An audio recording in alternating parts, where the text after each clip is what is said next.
Oh, how the once mighty have fallen off. The NBA All-Star Game used to be a must-watch growing up for me, for Kyle and Derek as well. And for you out there, not so much anymore. We have a lot to talk about from that, as we saw there for our thumbnail on the photo, the horrendous display of basketball on Sunday. Only way to put it. Welcome to the PHLY Sixers podcast. And as a PHLY Sixers podcast, we now have to welcome our new official beer sponsor of PHLY Sixers, Coors Light. Yes, you hear this. You hear the opening of the can right there from Kyle Neubeck. So welcome again. An air cheers to Coors Derek with Light, his can down there. The official beer sponsor of PHLY Sixers. So open you have the day off. You have the day off. So open yours at home. Federal holiday, baby. Kyle and Derek have opened theirs. So we appreciate Coors Light. They're going to be a part of this show for a little while here. So we want to probably welcome for them. Longer than I will be. Well, We'll see. I'll have to check the contract details on that one. But thank you to our friends at Coors Light. Thank you to our good friends at Coors Light again. Part of the Molson Coors family of beers, the official beer across PHLY and ALLCITY. Tastes pretty good. Cold right there. Start the show off. Well, you need it. You need it after Rocky that. Mountain refreshment. Rocky Mountain refreshment after a horrendous display of basketball. Derek Bodner, Kyle Neubeck, I'm Devon Givens. Brianna producing you with us on this Monday as we get ready for the second half of the basketball season. Big games for the Sixers coming up. But before we get there, we have to discuss. Tyrese Maxey was in the All-Star game. He scored.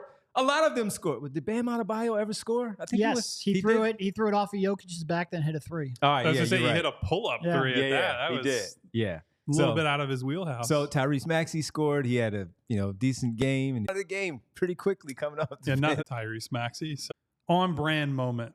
On-brand moment. But look, on-brand was not our game of how good it used to be. We can think of memorable ones. A lot of people are showing the 2001. You talked about it on Friday, Kyle, how great that game was, how those guys competed, all the stuff that they did out there to make this a game. Giannis, overly competitive in the game oftentimes. LeBron James wanted to win the game quite often in these All-Star games as the ice is melting and dropping and positioning itself live right here. That's on real the show. ice. That's real Rocky Mountain refreshment with the ice there on the table. But, man, Derek, I start with you, man. I mean, the game used to be really, really fun. We always talk about who's the starter's going to be, who deserves to be there, get the recognition to be on that stage. And once we go through all of that, they get out there and the product is just not any good anymore. Yeah. And look, I struggle with this because, I'm not as young as I used to be. I always wonder if there's just a little old man yells at cloud in my takes on the All-Star game. Part of it's also tainted by the fact. I'm going to yell at some clouds over here Part today. of it's also tainted by the fact that I've gone to two of them now, and they are tough to cover because you get really terrible access when you're maybe the most excited you can be to write like a feature article. Doesn't matter to any of you listening. So I'm actually curious whether or not people enjoy the All-Star game by and large. A lot of people tune in. I think there are like 5 to 6 million people watching on Saturday night. So some people still do. So before we get into completely killing the All-Star game, I do want to say there are moments where, like, when Halliburton scores like 18 points in 2 minutes of play in front of the Indy crowd, and like it's clearly this has been a goal for him all of his life. There's still like personal moments that I think I can appreciate. Like I said, for a lot of these players, especially the young players, this is the accomplishment of a lifelong dream, including Tyrese Maxey. Unfortunately, he was playing under Doc again. Thought he escaped them, but he didn't. So I think that part is cool. And there are certainly moments of the weekend that I think are cool. The 3-point contest, which I'm sure we will get to. But the game is atrocious. It's not something I necessarily enjoy watching. There's no stakes. There's no intensity. It doesn't resemble a basketball game at all. It's not even close to a facsimile. And I don't know how you change really any of that. And I know Kyle tweeted out, like, take away the 3-point line last night. That was his solution. Well, the problem is, like, there was a LeBron James transition dunk in the first quarter, I think it was, where it's not like he was running hard for that. He was running at 50% speed. It's just that lane was there because everybody else was operating at 25% speed. I don't know how you fix that without like a huge financial incentive. And it would have to be a monstrous financial incentive because most of these players are paid very, very, very handsomely. We were joking around before the show of like, make this count towards your 65 game quota or something like that. That's not a serious solution. I just don't think there's any real way to fix the format if the players fundamentally don't care. I'll start with this. I am not expecting, with all the various incentives, for guys to have playoff level effort in an all-star game, right? Like nobody expects or even wants that. It's not reasonable. I get it. But I think what really didn't sit right with me throughout the whole weekend and has for a long time is like, how many things can we say don't matter in the NBA before it's just like, well, fucking nothing matters. And nobody cares about the regular season anymore, except for people like us who are absolute like basketball diehards. Nobody cares about the All-Star game. You can make the playoffs, but nobody really cares if you just make the playoffs. You have to at least make a conference finals. And if you don't win a ring, it's like, well, you know, that guy's not good enough, all that. So like, we're basically invalidating every single step of the process. The games don't matter. The midseason events don't matter. The awards don't matter. The playoff appearances don't matter. The stats don't matter. Okay, well then why the fuck would anybody pay attention to this sport? Like, serious question. We're in an era where there are more available entertainment options than any other time in the history of Earth. And so, like, I get it. It's going to be a more subdued, more like kid-friendly. Like, that's the thing I always think about, right? This is something that's more for young people. Kids who are first getting into the game, like, ooh, look at that dunk. Ooh, look, that guy shot from 50 feet away and made it. Oh, that's amazing. He jumped over a mascot and all that stuff. I get that. This is not base level an event for me.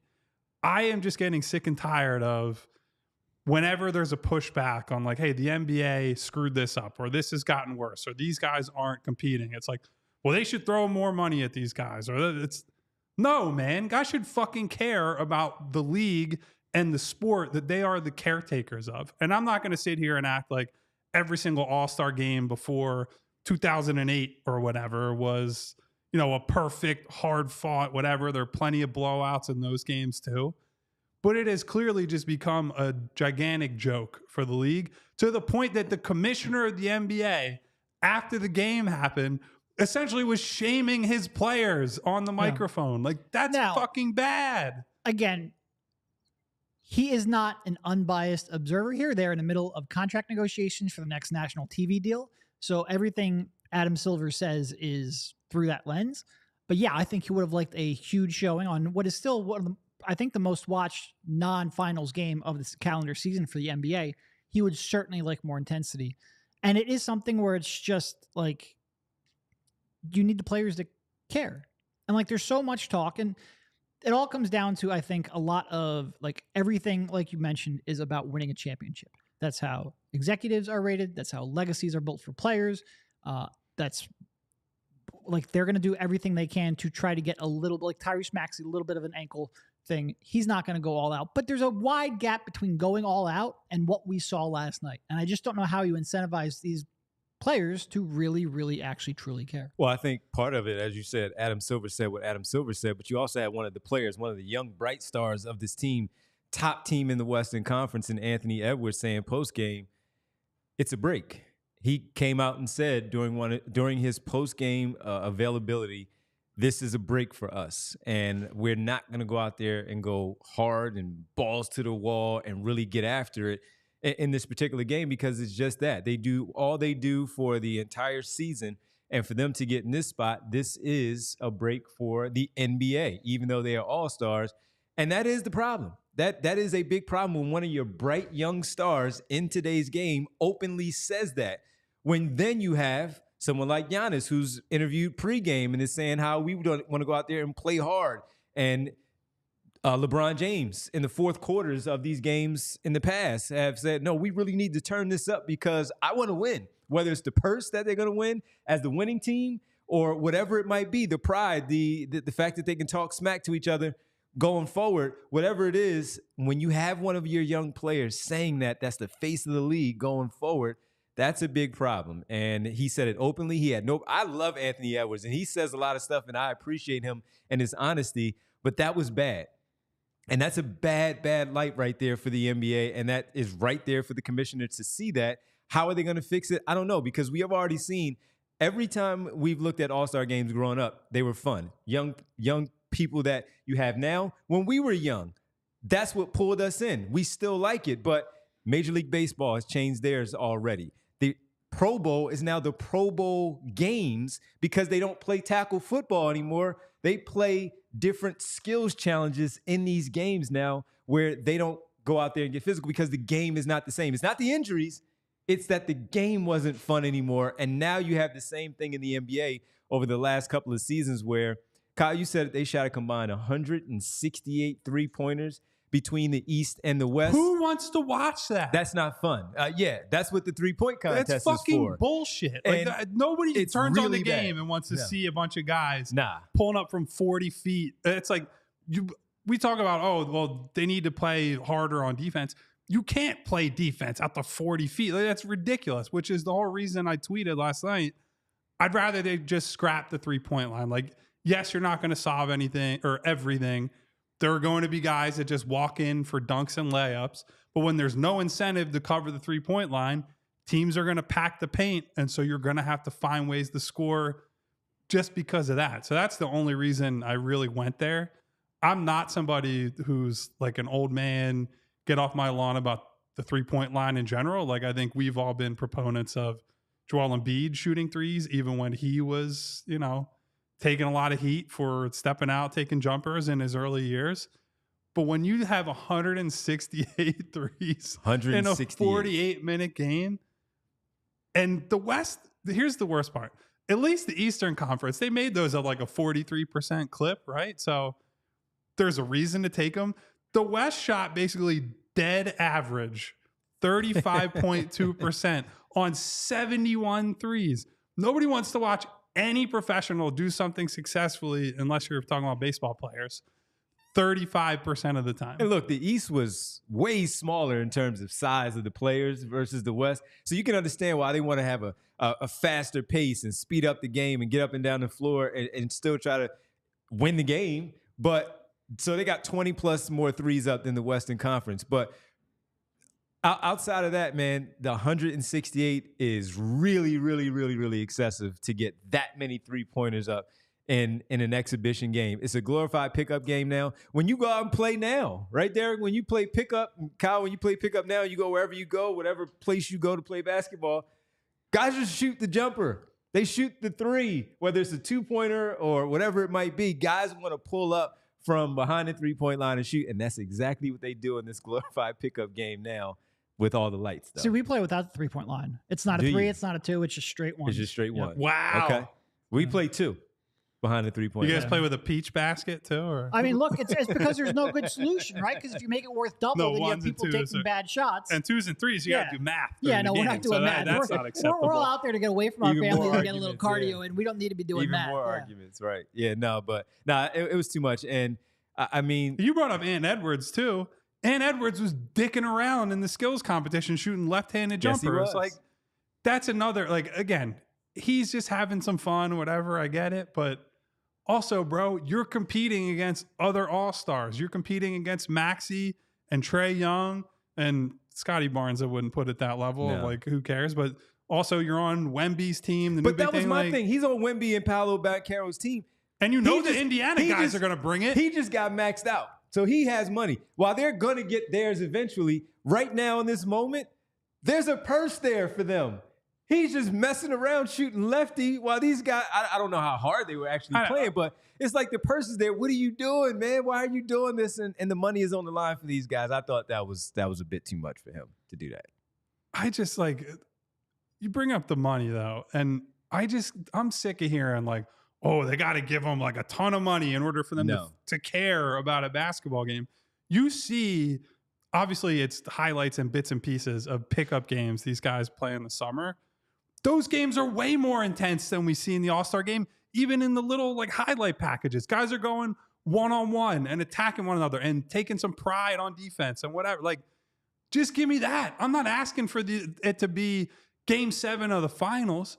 How about summer pickup game level? That would be acceptable to me. There was a clip going around on social media because of this where Kobe Bryant, the late Kobe Bryant, was talking about how the games that the Rico Hines UCLA runs are way more competitive than the All-Star games. That's exactly what Kyle is talking about, because they are. They are. These guys play dozens and dozens of games that nobody sees every single year, right? Like, these guys, to be at the level they're at, the one thing you would say that you give them credit for, the skill gap between now and earlier eras. Not even close. It's not close. Like, guys were not able to hit pull-up threes consistently from 35 feet out in any other era of basketball. So that tells you that the skill development and the work that they put in is significant. But then show us how hard that you work and that you play when the lights aren't on, when the lights are actually on. Like, I don't know. That just seems like a really simple concept to me. Well, after they play that game and get a little thirsty, maybe not. Maybe not. But something that they need to quench their thirst, man, after a game like that. Well, you do something like that, we talk about our new sponsor here on the PHLY Sixers. And guys, podcast. Listen, you hear me very worked up today, a little more worked up than these two, but that's kind of typical. And from your day-to-day annoyances to the big stuff, like your favorite team losing in the second round over and over again. Sorry if that's a deep cut. It's very easy to get worked up and caught up in day-to-day life, but there is a better way and there is a chiller way. When you walk out of the Wells Fargo Center mad the Sixers blew a big lead, you can choose chill by reaching for an ice-cold Coors Light. And with Coors Light, you know you're getting an ice-cold beer because the mountains turn blue on the bottles and cans when they hit that perfect temperature. One of the best features, most innovative features I've seen in a beer. Guys, when I'm on vacation with my family, we tend to get after it. We do a lot of hiking. I play tennis, a lot of outdoor activities, go to the beach. And when you finish a long hike on a hot day and you can pull out a beer you know is cold before it hits your hands, that's just such a great feeling. Coors Light is a cold layered, cold filtered, cold packaged beer that has a smooth finish. It is mountain cold refreshment. So even if the state of Colorado tries to get me fired because I make fun of fans from Denver, I can still choose chill by choosing a crisp and refreshing Coors Light. So when you choose to rise above it all, choose chill, choose Coors Light. You can get Coors Light delivered straight to your door with Instacart by going to CoorsLight.com/PHLY basketball. That's right. We have our own code. Celebrate responsibly. Coors Brewing Company from Golden, Colorado. And you know where you can most likely get one of those and quench your thirst at an event? Well, maybe like a basketball game or something in the city. Here in Philadelphia on Thursday as the second half of the basketball season gets underway. You need a ticket to get in to actually drink that beverage as you talk about while you're chilling to watch the game, and that's Game Time. Buying tickets to your favorite event shouldn't be stressful at all. And Game Time is the fast and easy way to buy tickets for all sports, music, comedy, and theater near you. If you bought a ticket to the game for hopefully didn't buy a ticket to All-Star. That's what I was saying. If you bought one, you're probably a little disappointed because they did not give the effort. If you did, hopefully you had a good time. And I hope that you went to Game Time because with killer deals on last-minute tickets and their best price guarantee, you can stop stressing over the tickets and start getting hyped for all the fun that you'll have at that particular event. And flash deals, last-minute tickets, easy to find and buy tickets for every kind of event in your area, not just basketball, maybe baseball with the season getting ready to get started in March here in Philadelphia, late March. Images of the seat views, lowest price guarantee, event cancellation protection, job loss protection, etc. And Game Time is the place for last-minute ticket deals. Forget planning months in advance. Game Time has deals on tickets right up to the day of the event. Again, whether it's the comedy show, theater, basketball, football, baseball concerts, or more, the Game Time guarantee means you'll always get the best price. And if you find those tickets in the same section or row for less, Game Time will credit you 110% of the difference, even with the ice dropping right there, because that's what it needs to do right now as it melts right here on the table. Snag the tickets without the stress with Game Time. Download the Game Time app. Create an account and use code PHLY for $20 off of your first purchase like I have on my phone. Terms apply. Again, create an account. Redeem code PHLY for $20 off. Download Game Time today. Last minute tickets. Lowest price. Guaranteed. By the way, we got Tyler Simpson in the chat asking, you guys going to crack open those brewskis? Buddy, I've been drinking on the show. What are you talking about? That's right now. So, Tyler, now that you asked them that, you have to make sure you open yours while you're watching the show. Go to Instacart. Go to CoorsLight.com/PHLY basketball. You can get a Coors Light of your own. There you go. And jump right in. Well, so I do think that the effort is worse than it used to be. But I think it's always been bad. I don't think there's ever been great effort outside of maybe the final 5 minutes. And I don't think the final 5 minutes ramps up anymore, in part because they're usually blowouts.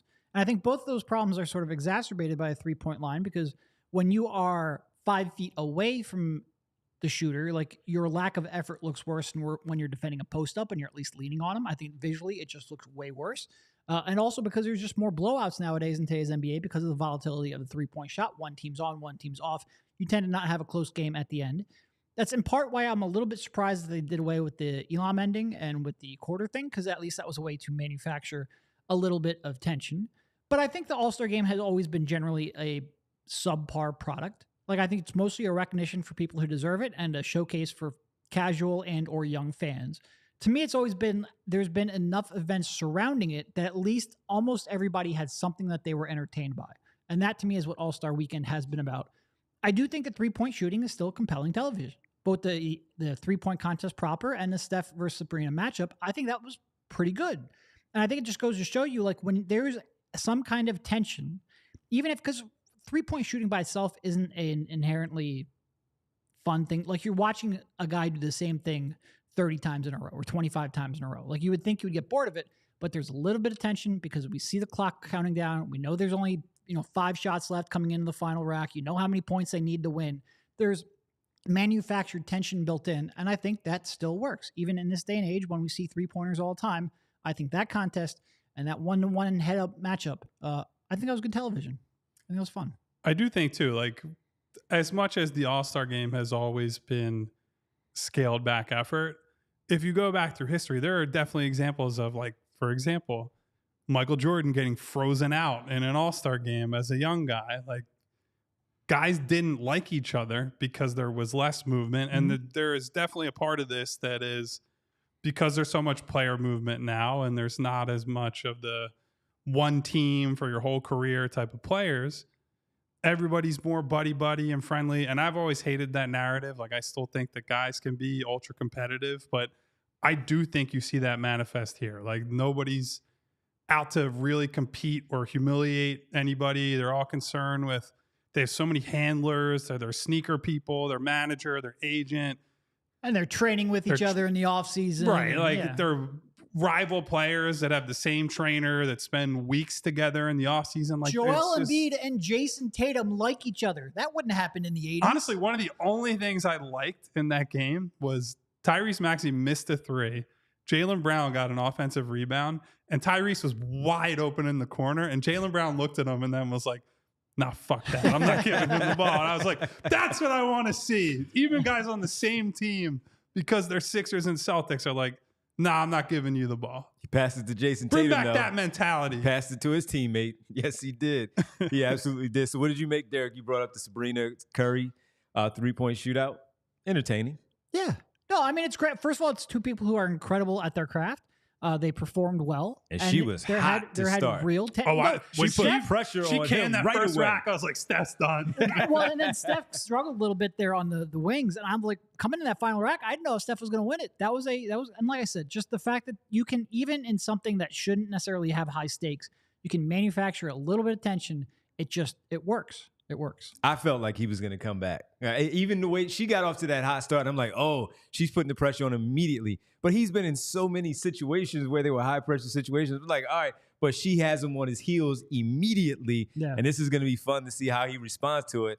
And he did. He missed his first couple, and then he knocked down, I think, the fourth and then the money ball. And on the wing, as you said, he struggled, but then he started rolling. And it was like, okay, Steph is going to. And then he won by 1 point, 27, 26, 26, 25, whatever it was, that he defeated her. But 29, 20. It was great. I thought he was up. And then I'll say this too, because I got on my thing, I think it was last week, about somebody I don't particularly care for that does television. A lot was going around about Kenny Smith and the stuff that he was saying during that event, and how she needed to shoot from the women's 3-point line or whatever the hell he was saying. I think that's the greatest show on television. It's the entertainment, the fun, and all that stuff.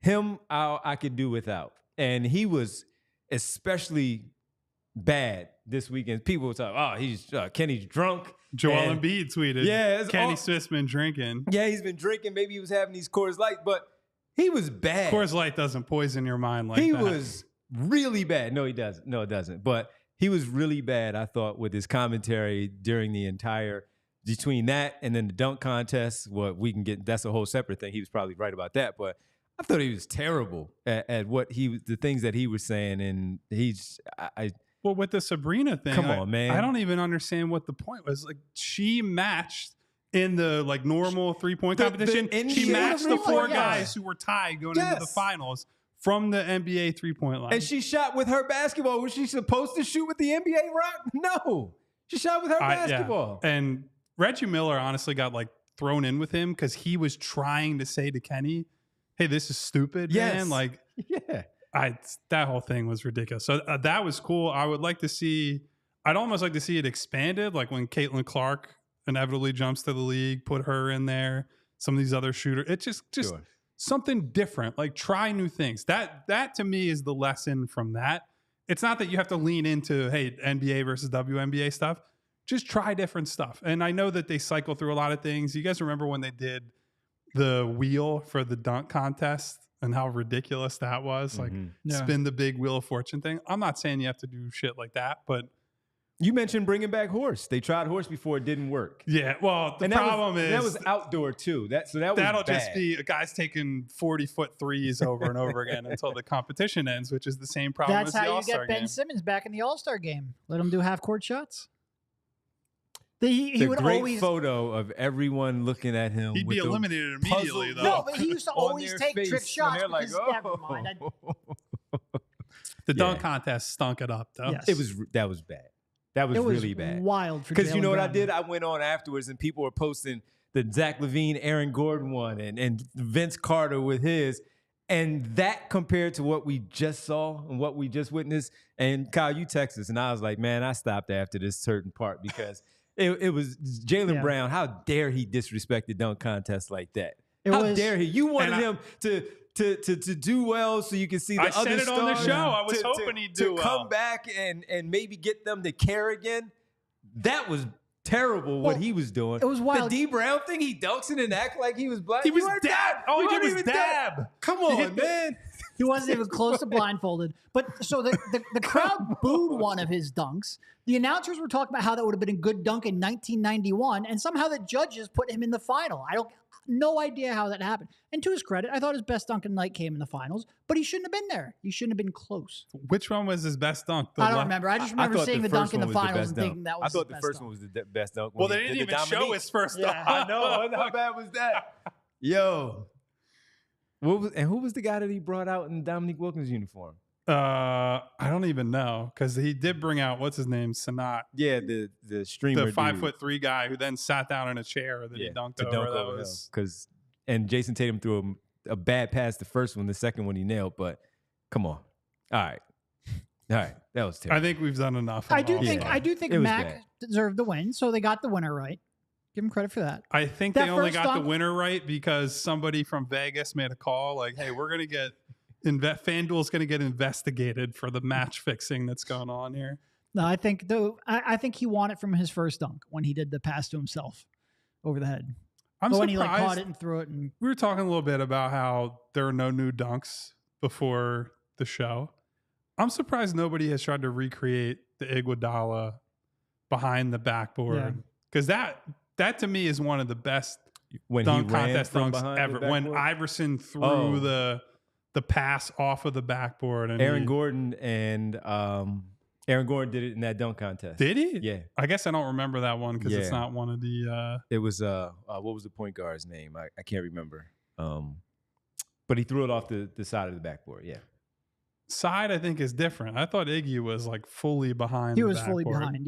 Yeah. I meant to the duck pass. his head to get. I meant the pass. You talking about the one from Iverson where he threw it off the side of the backboard? No, he threw it. I'm saying he threw it off the back of the backboard. I'm pretty sure. Oh, okay. I know what you're talking about. The one on the bottom corner of the backboard. Yeah. Yeah. All right. Yeah, you got it. My fault. I want to see something like that again. But yeah. Who cares? It's All-Star. We just spent 25, 30 minutes talking about it, but it's All-Star. Because it'll never get fixed. There's too much money involved. Because we have 8 days off in a row without games, so we have to talk about something. Well, there's actually quite a bit to talk about still. I can't believe we'll get to that. There are some games coming up, which we want to make sure that we tell you about because we are having another takeover on the 23rd against the Cavs. Come down, hang out. Devon, Kyle, and I will all be in attendance. So go to allphly.com/events. Get those tickets. Excited to see you there. We're also going to do a pregame watch party and a postgame show at Chicken or the Egg in Marlton and the against the Celtics on the 27th. So if you're in the area, come hang out, grab a beer. We can sit there. Grab a Coors Light. We can sit there and talk basketball, and then we will do a show there after the game. So again, a takeover at the Wells Fargo Center, 23rd against the Cavs, and then a watch party at Chicken or the Egg in Marlton, New Jersey on the 27th against the Celtics. And also just go check out our diehard stuff. We've had a lot of diehards join the Discord recently. A lot of new members coming in. You get some access to some hoodies, discounts on merch. You get a free shirt, all of our writing, all kinds of stuff. So go check that out, allphly.com. We'll even get Devon in there if you join today. You can't keep promising it with no delivery from Devon. Discord for the first time in his life. I was busy this weekend. Yeah. He was helping Mikal get his coach fired. Mikal didn't get his coach fired. His coach got himself fired. Well, do we want to get into that then? You want to do that or the new guy first? Let's do Darius Bazley first. Let's get the new guy first. 76ers signed Darius Bazley from the Delaware Blue Coats to a 10-day contract, formerly of the Brooklyn Nets. He was let go. Well, the coach didn't play him. Maybe he would have saved Jacque Vaughn's job. That's it. Yeah. But all right, so a 10-day contract piece. For Darius Bazley. 10-day contract for Darius Bazley. He's been playing really well for the Blue Coats. Also part of the showcase that they have for their all-star situation there in the G League. Yeah. 10-day contract, though. Kyle, what do you make of 10-day contract? Probably just a little bit of something right now as Kyle Lowry takes one. We've been talking about Ricky Council IV maybe getting one of those roster spots, and we'll see about the third. But right now, Darius Bazley, 10-day contract. What do you make of him, the player, the spot right now for the Sixers? I would say I kind of view it as just a placeholder for right now. I think, one, you're probably just rewarding a guy who has played super well in Delaware, right? Like the stats have been 10. Yep. 21 and 10. He had a big game in December. Recently. Yeah, 43 and I know 1 point. Yeah. Yeah. So and look, I think under Doc as well, I think the synergy between the Blue Coats and the Sixers has been pretty good. The communication between head coach there, head coach of the Sixers has been good. So guys are getting, let's say, at least semi-meaningful reps down there that they can come in and they know what they're walking into system-wise, structure-wise. I certainly think Ricky Council proves that. Like, Ricky's been an important part of that Blue Coats team. So the hope would be that Darius can translate some of what he's done in Delaware. I don't think, based on the conversations I've had, or had at least leading into the trade deadline, that he was the sort of player that they were after as like a big. And that's what Bazley is now, right? Like, he has transitioned into more of a, not a true center, but he plays a lot of small ball center or power forward. Those are basically the only two spots that he's playing at this point. And it's just at 6'8", good athlete, can rebound, can block some shots, but is going to get bodied by bigger guys. So I don't think he changes a whole lot. If you were to use him in the 4 spot next to, I don't know, Paul Reed, I guess, or maybe if you played a front court that's like him and Batum, him and Covington, if Covington ever plays again, some decent length and athleticism and things you could do there. But I would say it's more of a, hey, give them like a nice reward type of 10-day than someone they're expecting to You're play. down a couple bodies if you're going to reward a guy playing well for your G League team. Now's the time to do it. to your point, he's having a real good season down there. One thing he's not doing well is shooting the basketball. Shooting 29%. And that's been his problem. That's always been the problem. He's just a career 31% three-point shooter in the NBA. He has some size. He has some skills. But if you're going to be a negative assist turnover guy and you can't shoot, it's going to be hard to carve out an NBA career, even as a small ball center. That is why I think you've seen him transition to being more of a small ball center, because he just doesn't have the shooting and the decision-making to be more of a perimeter player. But you would have loved to have seen, like, if you're talking about this being a rebound year in the G League, the 21-10 is great, 3.5 assists, yada, yada, yada. He needs to shoot the basketball and you need to shoot it well. He hasn't been doing that. It's going to be tough to carve out a role on any team, especially one on this team.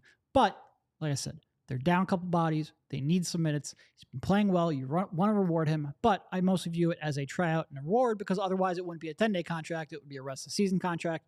It's not what we're talking about. We'll see how he does. And it's similar to when you talk about, just a placeholder and the type of way that he's used right now. And you think of what we talked about last week when the Phoenix Suns signed Thaddeus Young as a buyout guy. That's the type of, the size, the type of play. But Thaddeus Young is Thaddeus Young and Darius Bazley is Darius Bazley. So totally different in that way, where you have one that's proven later in his career. Of course, the amount of years that Thaddeus Young has been around, but is someone that teams trust for what he does as a small ball center.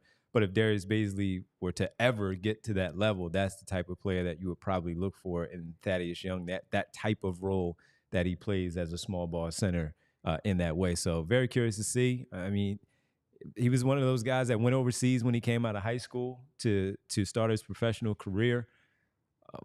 What was he working for? New Balance? Because I think Rich Paul, I think he was technically considered a New Balance intern, if I remember correctly. Yeah, and he was one of the first ones to sign with New Balance because Rich Paul, Clutch, his agent, got that going, and New Balance is now taking off in a different way with so many players wearing New Balance. Tyrese Maxey being one of the faces of the New Balance basketball program. But Bazley started that way, went to the Oklahoma City Thunder. He was drafted that next season.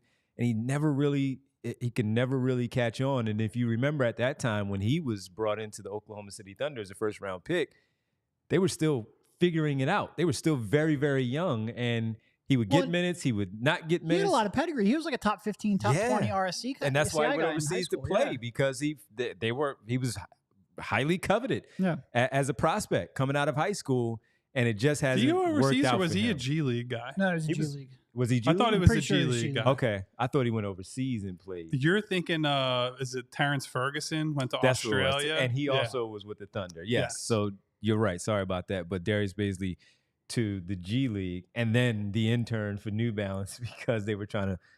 And to that point, Devon, actually, I think Adam Silver was asked about this over the weekend. There was some questioning about the G League Ignite and sort of the viability of that program because of the now NILs. that NIL is such a prominent thing in college basketball, and it seems like the NBA is reevaluating that. And look, I'm all for these guys having whatever options they want. I do think that if you look at a lot of these guys that have come out of the Ignite, it doesn't seem like they've gotten the meaningful reps that you would hope for, that the structure for whatever reason has not been as good for them as you would hope. Now, some of that could just be this is a small sample. There are only so many guys that have entered the G League Ignite program. So it could just be issues with those guys. They were misevaluated in high school, right? Like if the G League Ignite had existed and, for example, the Harrison twins who went to Kentucky back in the day were two of the big Ignite guys, we'd be like, oh, it failed, but they also failed at Kentucky, right? Like they were not who they were billed as coming out of high school. So it's hard to say, but I think Bazley, along with some other guys, have learned that, right to the G League might not be as good as, especially I think he's more of a wing tweener type prospect. I think for guards, being the man on a college team, I think, just as I think about it philosophically, probably makes more sense than throw a guy in with a bunch of pros at 18 in the G League. That's a sink or swim, and in most cases it's sink. Whereas you get 2 years in college, even 1 year in college, to figure out as teams plan for just you. I think that's a meaningful experience that you might not get as a G League guy. Yeah, I mean, I think to your initial point, a lot of this probably comes down to it's been a small sample size and we can read too much into it. Like For example, I mentioned he was the top 20 rated recruit in high school. The guy right after him in that ranking was Lewis King. He's also in the G League right now. I'm not saying he didn't work out because he went to college. And he's been a very good G League player. But it's out when you get outside of the top 5 in a high school ranking, like shit just tends to be tough to predict. I wouldn't mind seeing people get another path. I wouldn't mind seeing players get a chance to get paid in an environment where they're being developed. But I think we need a little more information before we really know whether it works or not. Yeah. Only Ignite person I can really think of is Jalen Green for me. Think in terms of it working. Kuminga. Beauchamp. Didn't Beauchamp? Beauchamp. Okay. Because Kuminga took a while, but also he was viewed as a long-term project type prospect when he was coming out of the Kyle's process. Point might have some merit where like a toolsy wing might be better off going against pros because you can learn, whereas like a short or scoring guard, you want to go against people you have a chance to succeed against so you don't completely change your approach before you've had a chance to physically develop. It's tough to say though. If I knew the answers, I'd be making a ton of money spearheading this stuff or working in a front office or whatever. So I'm just anyway. More to the point, I think Bazley, if we're trying to find a use case for him, like let's just say guys are still hurt, whatever, I would say you could probably put him in some small, just switchable lineups. Now, who is available that's actually a switch defender at that point? It's a great question, but between Bazley, Ricky Council, Oubre, if Melton comes back, if Batum is back, there's some decent switch lineups they can put on the floor and spread it out. Now, you can spread it out and Bazley still can't shoot, but if it's a bunch of guards and wings otherwise who can shoot, use him as more of a roll man. He's got the hops to go up, and similar to, like bigger KJ Martin, I would say. And Martin's a more vertical athlete, but you have to be when you're 4 inches shorter. So I'd say you probably use him similarly to Martin offensively and hope that he's just a more impactful defender. And then we're talking about how many minutes is he actually playing out there on the floor with those guys in that role. And should he be out there, let's say the ball swings to him in the corner and someone, closes out, soft on him on the perimeter. He does have the skills to put the ball on the floor to at least get by that defender and maybe finish at the rim and get his points that way. Definitely one of those guys that you watch and you just go, man, if he could just ever develop that jumper, he can be a useful NBA player. And you just never developed the jumper. Yep. All right. Well, so we'll see. We'll see what happens. Best of luck to him. 10-day contract. When does it officially start? Is it Wednesday when they start practice again? Or it's Wednesday, right? Good question. I would imagine they'll wait until Wednesday or even There's Thursday. There's no reason to start the clock when nobody's around. To announce it, absolutely. Okay. They won't say anything until then is what I would say. Yeah, and before we get to the Atlantic Division, the second coach in the Eastern Conference to get fired, I want to tell everybody about our PHLY Locker.com. You see Derek with the new hoodie on, the It's a Philly thing right there, and the hat. So he's matching just again. Just a walking billboard today. PHLYlocker.com. You can check out our newest hoodies, the It's a Philly thing that Derek has on right now. I might have to get myself one of those now that I've seen it in person. Football and our show, the PHLY Sixers podcast, the Royal Blue, right there as well, PHLYlocker.com. So go check it out. I have one of the original hoodies on right now with the mascot. What's his Nux? It's Nux. Yeah, the mascot. You put me on a spot like that. All right, my bad. I don't know the mascot's name? Come on, bro. All right, my bad. You've only been working here how many months now? And the hat that Derek currently has on, the golf hat, the dad hat that Kyle has on deck next, the flat brim and the trucker hat, PHLYlocker.com. Go check it all out to get your merchandise. All right. Good segue. Kevin Ollie has emerged as the leader to be the interim Brooklyn Nets head coach. Sense. Yeah, he's interviewed for some head coaching jobs. He's been there all season, so we'll see what KO, former Sixer, KO, what he does, because I imagine that he would be the one to get that one for the final whatever many games that they have, 20-plus games that they have. All right, that's because Jacque Vaughn fired by the Brooklyn Nets. And that's the second coach of the Eastern Conference to be fired this season. Doc Rivers taking over for Adrian Griffin. Different type of team, of course, but the Brooklyn Nets have been struggling this year to just lost mildly. by 50 last game before the All-Star break. A little disappointing. I'm going to say, Devon, if you were going to back-to-back against Boston, if you were going to start trying to tamper, getting the coach fired is step one. So good job. I'm going to credit you for this one. You know, I had my plant that seed. You know, I had my issues with Jacque Vaughn from afar, and I spoke to Sean Marks. So everybody wants me to speak to one person. I'm speaking to another person, saying, "Hey, this offense sucks. Figure it out." Australian general manager, figure it out. But Jacque Vaughn fired. Oh, no love for the Aussies, huh? Well, you know. Listen, so how does Mikal feel about Kevin? I don't know. Don't know. It's not I my love business. the Aussies, other than, you know, the guy who used to be here, by the way. Oh, you know, had a great trip to Australia last summer. Yeah, it's pretty good. Actually, this hoodie is from Australia. On brand. Right yeah, there. buddy. All right, what do you make of it? Your tampering is working, number one. There you go. Number two, I would say, I'm not trying to get you in trouble or anything, Devon, but I would say I'm just listening. If we are seeing a coach get fired and the immediate reporting is that Spencer Dinwiddie now gone, but Spencer Dinwiddie, Mikal Bridges, and other veterans on the Nets are unhappy with where things are, I would say that that's a sign that things are, from the Nets' perspective, trending in the wrong direction. From the Sixers' perspective, they're trending in the right direction because, as Derek said, this is the first step toward, okay, maybe Mikal Bridges could become available at some point. My pushback to that is from the Thunder perspective, it is trending in the right direction. But that's just my doomer nature. Listen, man, the Thunder are this big boogie team for everyone. We've been given no indication that Presti wants to make an all-in move basically ever. What's the last push chips in move but that they made? Might just be because he's a smart GM who knows that there are only ones worth pouncing for and who keeps it under wraps. How long has he had the job? He's been there like forever. Over 15 years. I think it makes sense for him because, first of all, not only do they have like $1 billion first-round picks to trade, they have max cap space they have too. It makes sense to let your players develop and see what you have before you go in for that one big move. It was just a doomer joke. I think Sam Presti is a very smart guy. That goes without saying. You look at the success they've had in a market that it should be very difficult for them to have success relative to other teams. All I'm saying is I've been given no indication based on his track record that he's just going to unload the clip for a guy. Like, I don't know. We'll see. Maybe the opportunity presents itself, and the last time he did it was for Paul George. George. Yeah. And that was Russell Westbrook stumping pretty hard to get him specific. So I don't know. We'll see.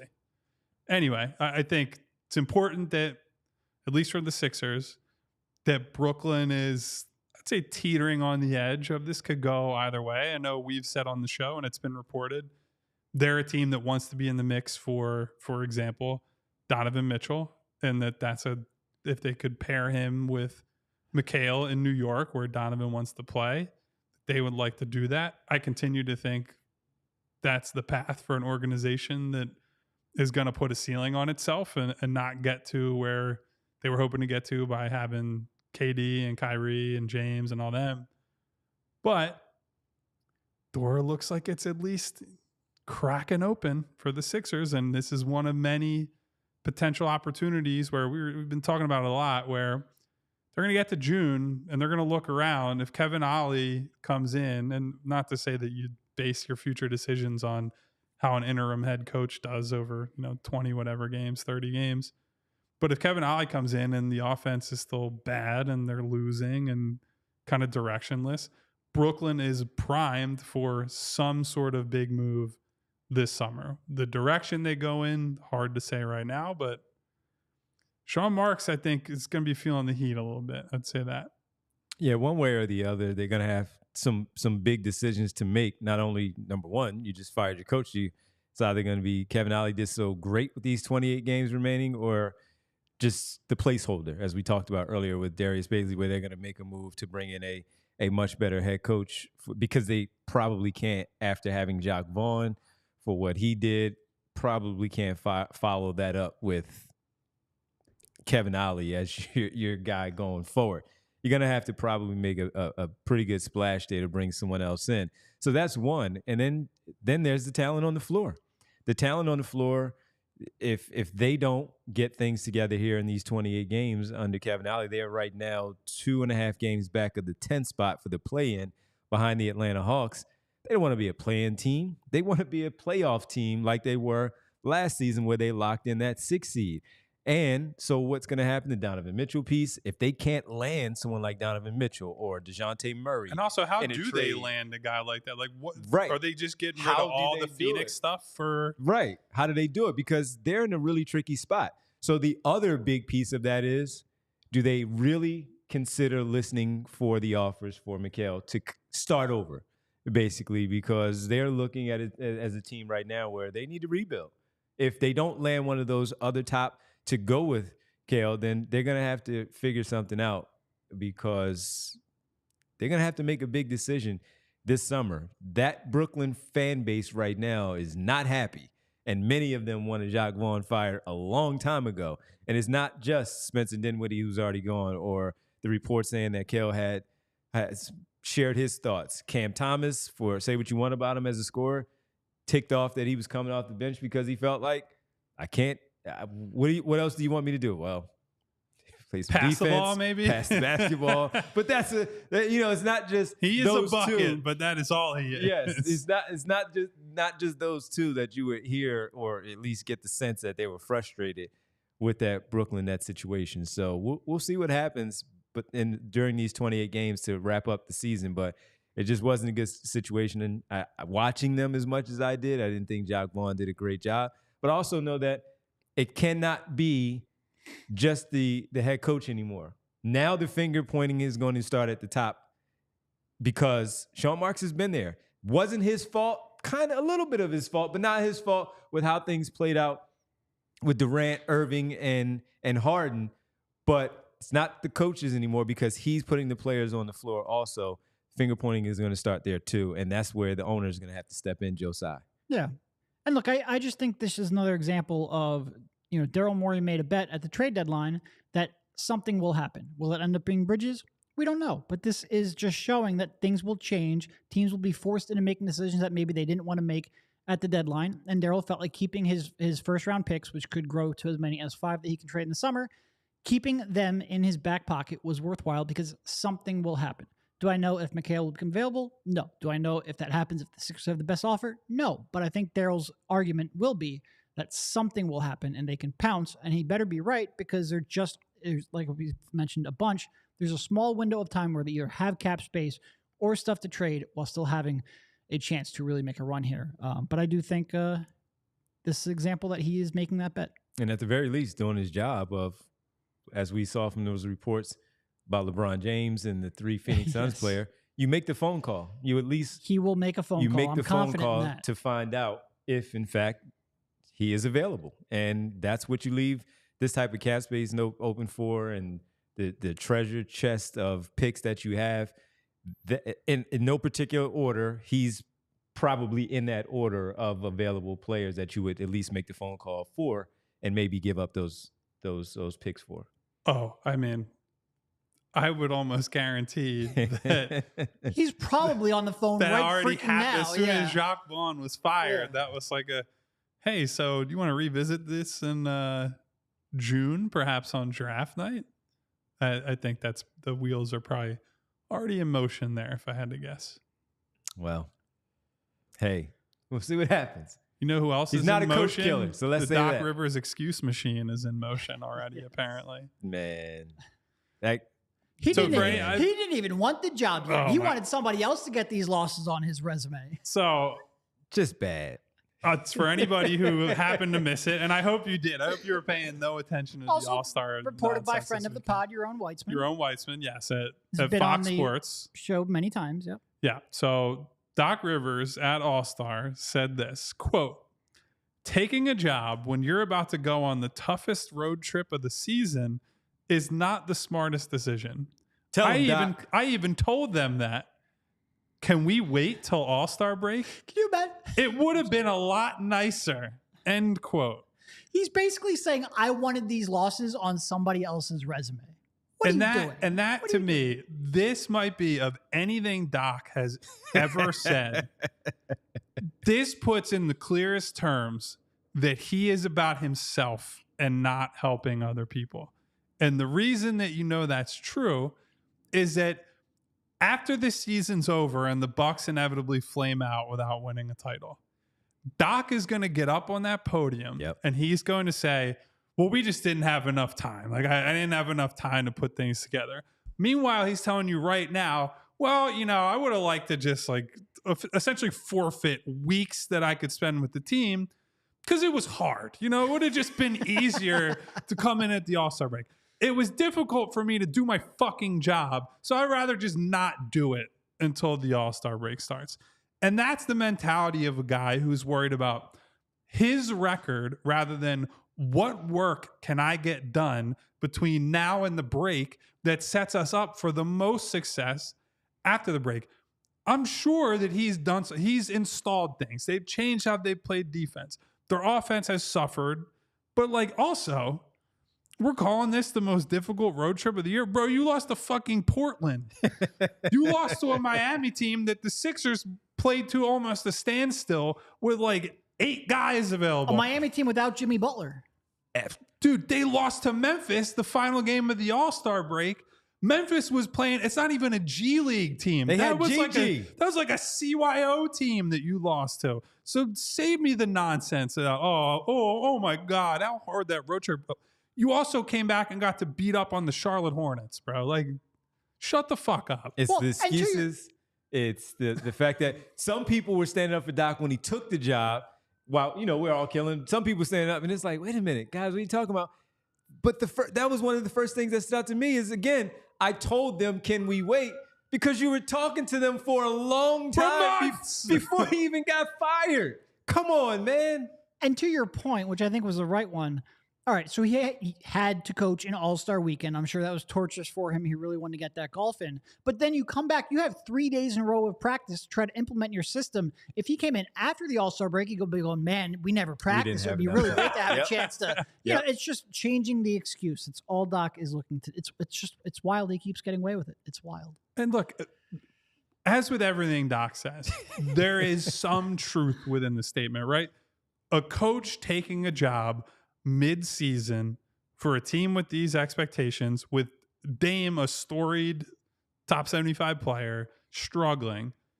It's not easy, right?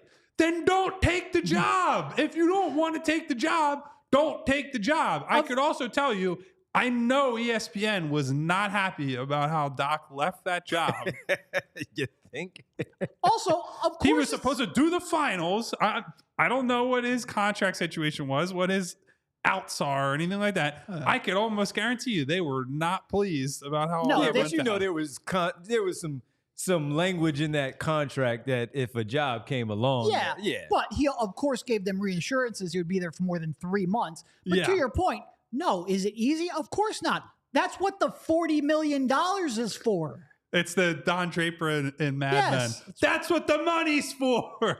He also set out the first game after what, 2 days? Yeah, Joe Prunty had a better record than him as a head coach. What are we talking about here? You're getting paid $40 million to coach basketball. Hey. Well, that's what I'm trying to. Did he want it on Griffin's record, or did he want these losses on on the interim coaches? Yeah. Like, justice for Adrian Griffin, man. Like, as much as I did not believe in him, listen, he went 30-13. Doc's 3-7. now Oh, I'm on your side about the Doc part, but there's no justice for what the hell Adrian Griffin did. I'm exaggerating for effect. All I'm saying is, like, this guy's getting. But no, like Derek said, don't take the job then. Wait till next summer. Let the interim guy, let Joe Prunty run the rest of the season, and you say, you know what, let me do what I told ESPN I'm going to do, and I'll be there for the finals, and then I'll come in the off season because I need time. And Doc's not turning down $40 million and being in front of a camera every day. No, he is not. Nobody wants you to know how hard their job is more than Doc Rivers does. That's more the point. I sympathize with the task that he has. With the roster is set up in a way that'll make it challenging to be as good of a two-way team as they need to be. I said it when they made the trade. still believe they have issues. You knew that taking the job.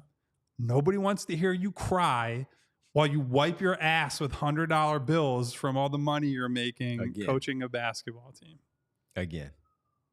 That's all it is. Come on, man. All he has to do is get his team right for the playoffs. They're making the playoffs. Just get the team right and stop complaining about it. Just terrible. Well, I remember his initial reaction to getting the job. I wouldn't wish this on anyone. What are you freaking talking about? I can't believe anybody would want to take a job where Giannis, an all-time great player, is having his best ever individual season. Can you imagine taking that job? How hard that would be? Just terrible. All right. let's get out of here on that note. Schedule loss, my ass. Schedule loss for Doc Rivers. Well, this was a fun one, talking about the All-Star, Darius Bazley, Jacque Vaughn getting fired, and Doc Rivers probably has something to do with that too, getting Jacque Vaughn fired in Brooklyn, because that's what he does. Kyle, we got a lot of people to thank on the starter. We got a busy week, everybody. Today and tomorrow, 2:30. We're off on Wednesday, but we have our takeover on Friday. That's the day after the Sixers restart the season. 28 games left. They start with the New York Knicks at the arena. So make sure you're all in the building to represent your team, because you know those stinking Knicks fans are going to try to come in and have their voices heard in South Philadelphia. So make sure you're in the building for then. But then on Friday, of course, we have our takeover. So we have a busy week here with you. We're back on Sunday, too, because they have a big game on Sunday. Is that the Bucks game? At 1 p.m. Third game in 4 days. Against Doc Rivers. I already did my thing on the schedule.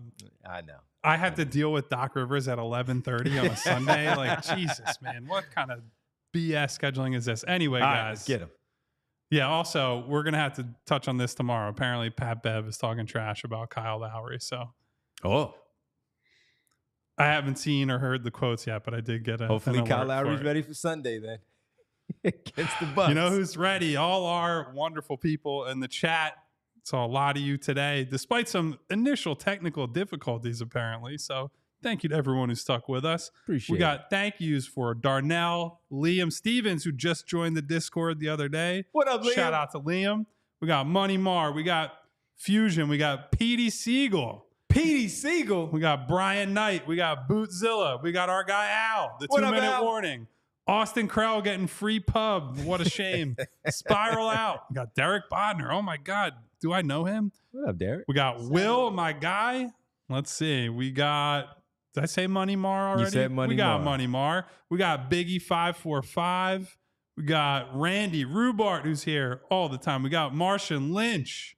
What up, Martian? Let's see. Sorry, guys. This is always just such a challenge scrolling up through. We got Fresh Prince. We got Coach Lowell Ricketts.